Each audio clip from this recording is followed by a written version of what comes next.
जय श्री कृष्ण भक्तों, श्रीमद् भागवत महापुराण की भाव यात्रा नवम स्कंद के 13वें अध्याय तक आ पहुंची है। इस अध्याय में राजा निमि का वंश वर्णन किया गया है। सुखदेव जी कहते हैं, राजन, निमिरुक्ष्वाको तनयो वसिष्ठमवृतर्त्विजम् आरभ्य सत्रम सोप्याह शक्रेण प्रागवृतोस्मि भोः। अर्थात, हे परीक्षित, इक्ष्वाकु के पुत्र थे निमि।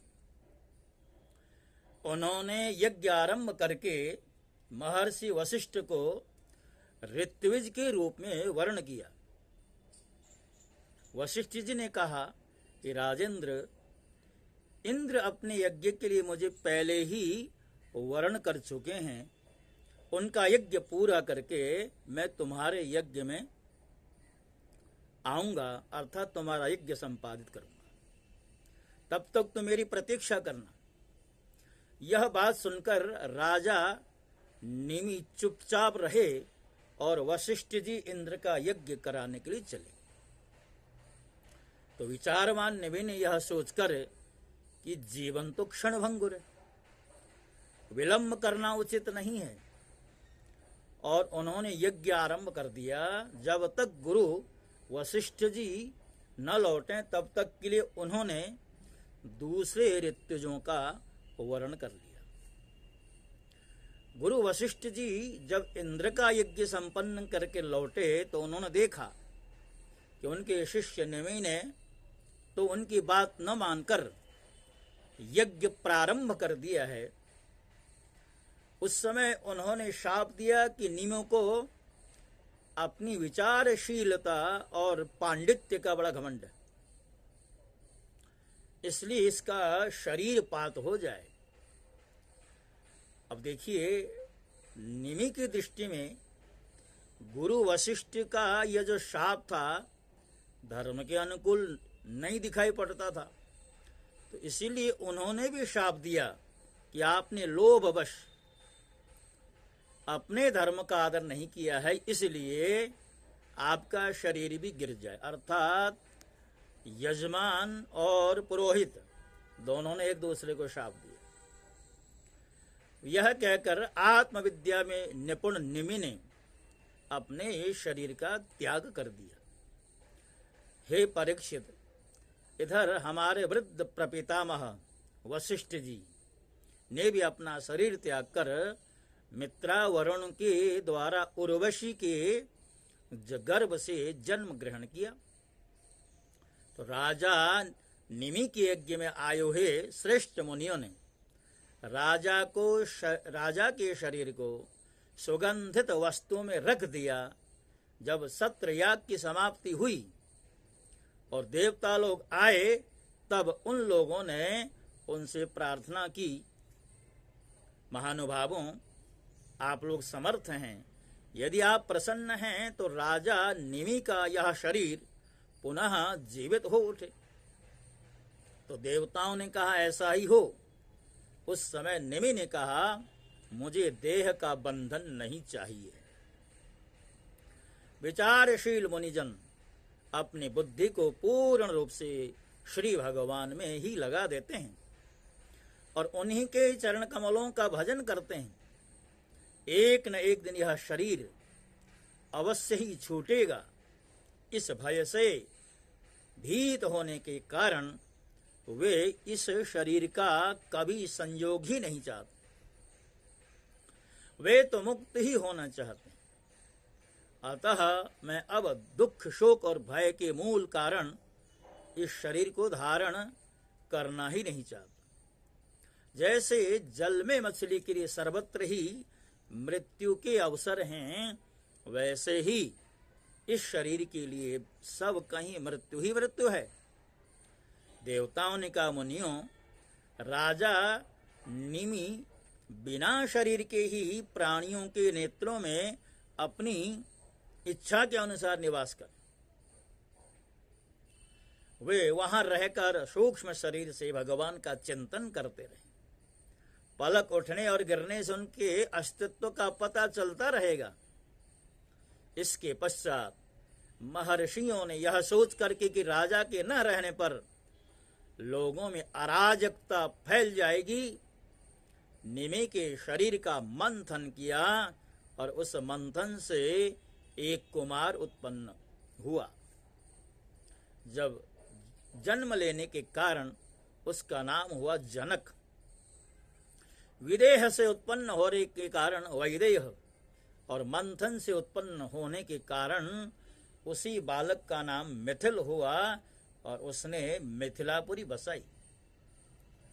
हे परीक्षित, जनक का उदावसु, उसका नंदिवर्धन, नंदिवर्धन का सुकेतु, उसका देवरात और देवरात का बृहद्रथ, बृहद्रथ का महावीर्य, महावीर का सुधृति और सुधृति का धृष्टकेतु, धृष्टकेतु का हर्यश्व और उसका मरु नामक पुत्र हुआ।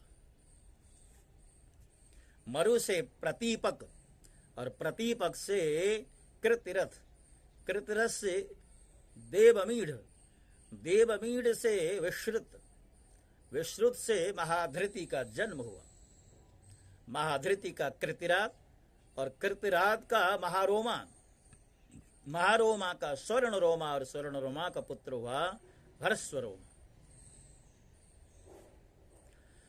इसी हर्षरोमा के पुत्र महाराज शिरध्वज थे। वे जब यज्ञ के लिए धरती जोत रहे थे तब उनके सिर अर्थात हल के अग्रभाग फाल से सीता जी की उत्पत्ति हुई। इसी से उनका नाम शिरध्वज पड़ा। शिरध्वज के कृशध्वज, कुशध्वज, कुशध्वज के धर्मध्वज और धर्मध्वज के दो पुत्र है कृतध्वज ध्वज और मितध्वज। मितध्वज के केशी ध्वज और मितध्वज के खांडिक्य हुए। हे परीक्षित, केशी ध्वज आत्मविद्या में बड़ा प्रवीण था, खांडिक्य था कर्मकांड का मर्मज्ञ। वह केशिध्वज से भयभीत होकर भाग गया। केशिध्वज का पुत्र भानुमान और भानुमान का पुत्र हुआ शतद्युम्न। शतद्युम्न ने शुचि नाम के पुत्र को जन्म दिया और शुचि से सनद्वाज, सनद्वाज से धूम्रकेतु, अज से पुरुजित, पुरुजित से अरिष्टनेमी और अरिष्टनेमी से श्रुतायु, श्रुतायु से सुपार्श्वक, सुपार्श्वक से चित्ररथ और चित्ररथ से मिथिलापति क्षेमधि का जन्म हुआ। क्षेमधि से समरथ,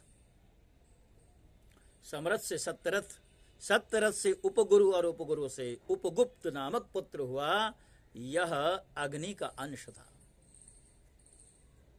उपगुप्त वस्वनंत और वस्वनंत का युयुध, युयुध का सुभाषण और सुभाषण का श्रुत, श्रुत का जय, जय का विजय और विजय का पुत्र हुआ ऋत, ऋत का शुनक और शुनक का वीतहव्य, वीतहव्य का धृति और धृति का पुत्र हुआ बहुलाश्व, बहुलाश्व का कृति और कृति का पुत्र हुआ महावशी।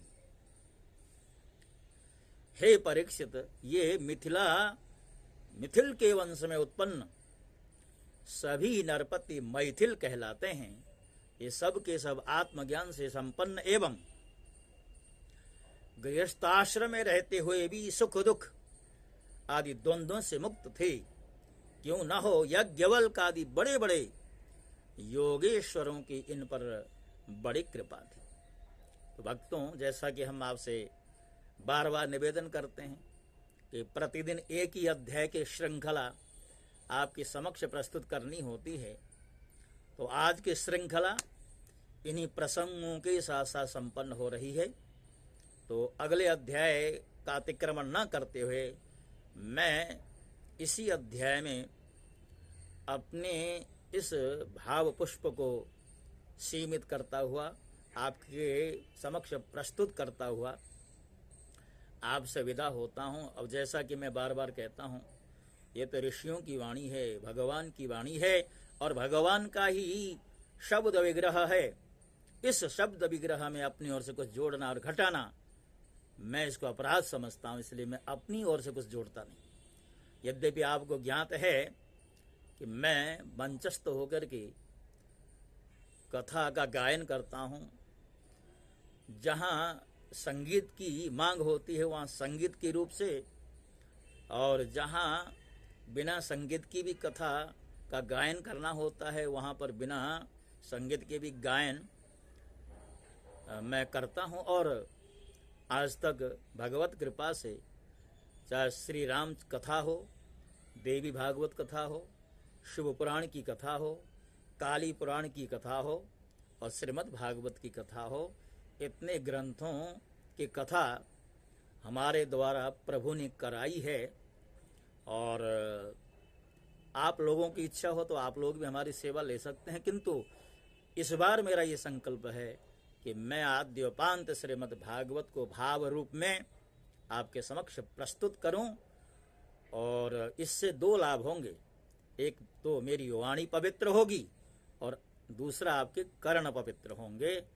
इन्हीं प्रार्थनाओं के साथ आपसे एक बार पुनः मेरे चैनल को सब्सक्राइब स्वयं भी करें, औरों से भी करवाएं। इस प्रार्थना के साथ साथ मैं आपसे विदा हो रहा हूं।